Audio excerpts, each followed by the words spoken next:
My early childhood introduction to cross-cultural communication is at USDIN, at the House of the U Tree, which was the safe haven, Noah's Ark home that my grandparents built after Second World War. They built it as an antidote to the war's horrors, and it was in a remote, quiet village in England's countryside. And that's also where their friends, survivors from across the geocultural spectrum of the globe gathered to cure, to heal, to reconnect with nature, and to regain their trust in humanity. And as a child growing up in that home, I soaked in the multitude of voices, of accents, but also noticed the cultural nuance differences in behaviors across norms, values, worldviews, perspectives, and just that richness in multitude of perspectives fascinated me, and also then later shaped my career in localization and in product culturalization. Today, we live in a world that's more globally interconnected. People interface with clients, with colleagues, with partners across the globe, the planet. And to make those interactions more authentic, more effective, more meaningful, we need to stretch beyond our own concepts of norms, values, and expected behaviors, and understand people within the cultural context of their own regional environments. And so when we talk about cross-cultural communication, to me, this also applies not just to human interaction, but also to how our products interact and behave. For example, time orientation, right? So in much of Africa, Middle East, South America, this concept of time is more fluid, is more flexible. When you have a meeting, it is okay, it is normal and accepted to go a little bit over time in order to complete the discussion. Other dimensions are things like being communication styles. So in the Netherlands, in Germany, in Israel, people expect a very clear and explicit and direct communication. This is expected for establishing trust and transparency, also to avoid any misunderstanding. And that directness is seen very much positive trust building value.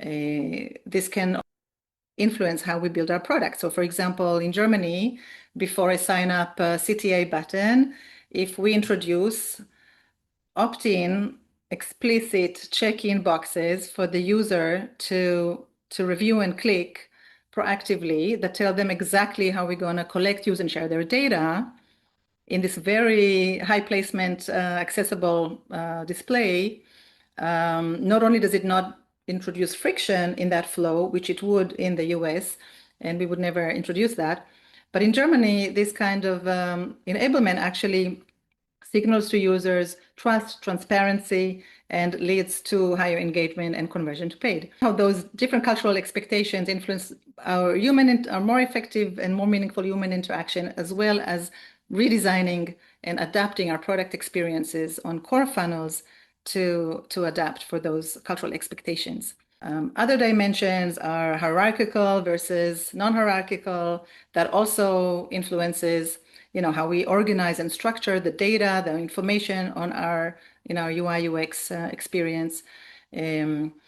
More text-heavy, guided experience expectation. Asia with more, means hover over tooltips that take the users maybe to a Navi page or to a tooltip with more information about why they should take the action designed for the page, who's going to see it, what's the impact of that action, right? Versus a more clean space, give me the reins to control my own actions, usability experience in much of the West and the US. Communication, so pace of conversations, distances, and several other dimensions, which August GlobalSake newsletter, you can more information, more insights about that, how cross-cultural communication dimensions influence the cultural spectrum of the world, as well as how that can apply to product fit, performance in adoption. and also in our upcoming cross-cultural communication Lock-Learn upskill course. So my first exposure to multiculturalism started in my home country, Lebanon, where I come from. It's very diverse ideologically, culturally, and also linguistically, and you're expected to speak at least two languages as soon as you go to school. So you rarely find any Lebanese person speaking one language and not knowing about the world and the geographical locations, because we grow up to understand the world. Now, that being said, I've always wanted to lead a career grounded in multiculturalism and a career of purpose and impact. And I unexpectedly found that in globalization, if you will. In our space, especially marketing localization, the power of relatability drives everything, because your goal is to reach, engage, and connect with your client and individuals of all walks of life at the personal level and the lifestyle level, not just the business level, right? So this outreach and connection cannot happen if you're stuck in your own environment or set of beliefs that you're brought up with. You can be very well read, you could have the highest degree in education and be brought up in the nicest community, but without travel and exposure to other culture, without the courage to meet and listen to people from totally different backgrounds, you won't be able to build bridges and generally connect with your end users or your colleagues or your clients or global colleagues in general. I have to be mindful, though, that cross-cultural communication and outreach does not mean foregoing your values and principles, because there's a trend, especially here in the US, where in some areas, multiculturalism is seen in a bad light. I'm an individual with a strong sense of right and wrong, and I've lived through many circumstances that shaped my outlook about the world order and humans in general. But I'm a firm believer that the world can only be a better place when you open your mind to other points of views, even if you disagree with them, and leave the lines of communication open no matter what the situation is. And this is where business grows. This is where cross-cultural communication comes in business and in daily life. By understanding and being sensitive and mindful of other people's culture, values, and tradition, you are better equipped to reach, connect, and break man-made barriers and grow your business and scale. Last, I would say cross-cultural communication curbs stereotypes, prejudices, and preconceived notions. It is a healthy path to realize that despite all of the noise around you, ideological, political, you name it, at the core, I would say the majority of the people have the same aspirations as human beings. All we need is the opportunity to connect and communicate and have a decent life. Thank you so much, Talia and Wada. I think that this is great to talk about cross-cultural communications, cultural intelligence. At Globalize, cross-cultural communication is more of that careful intent or transfer of intent, subcontext, and cadence.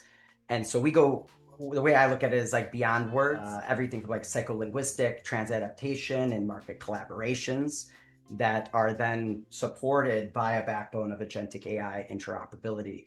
So voices sound then native and G-local. Mentioned Wada, there's a lot of sentiment out there that's kind of mixed right now. As you mentioned, it's an amazing opportunity because of the ability to get more in depth and listen before we label, map cultural logistics, logics, not just assumptions, and then carry intent with context, idiom, and emotional rhythm and matter. Market with those lived experiences by the brand or the client or the end user. We really follow that craft and then fit that medium, right? So I think there's just a lot more AI, and that beneath the surface, there's microculture that are within those microcultures, and then it's important for us to adapt appropriately, not only linguistically, but with the emotional depth and the cultural depth that is necessary today.